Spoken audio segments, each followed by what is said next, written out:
గణేశుని నిమజ్జనం చేయాలంటే ఇంత కష్టపడాలా?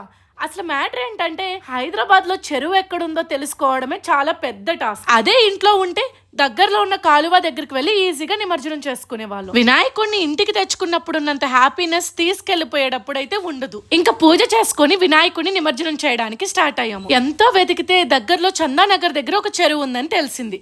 ఆ చెరువు దగ్గరికి వెళ్ళాము. అక్కడికి వెళ్ళాక ఓన్లీ మట్టి వినాయకుడిని మాత్రమే చెరువులో నిమజ్జనం చేయాలని, పత్రి లాంటివి చెత్త కుండీలో వేసేయాలని ఇలా పోస్టర్లు పెట్టారు. మట్టి వినాయకుడిని నిమజ్జనం చేయడం వల్ల చెరువు అయితే పొల్యూట్ అవ్వదు కదా. అక్కడ ఇంకా క్రేన్స్ కూడా పెట్టారు పెద్ద పెద్ద విగ్రహాలు నిమజ్జనం చేయడానికి. కానీ ఇక్కడికి వెళ్ళాక తెలిసింది స్వయంగా మనం నిమజ్జనం చేయడానికి ఛాన్స్ లేదు. అక్కడున్న మున్సిపాలిటీ వాళ్ళే మన విగ్రహాలను తీసుకొని అలా చెరువులోకి విసిరేస్తున్నారు. ఎన్ని రోజులు పూజ చేసుకున్న వినాయకుడిని అలా ఎలా పడితే అలా విసిరేస్తేనే బాధగా అనిపిస్తుంది. చిన్న విగ్రహాలైనా కూడా దిగి నిమజ్జనం చేయనివ్వట్లేదు. ఇంతకు ముందు చెరువులో ఎవరో పడిపోయారని దిగడానికి లేకుండా ఇలా రిస్ట్రిక్ట్ చేశారు.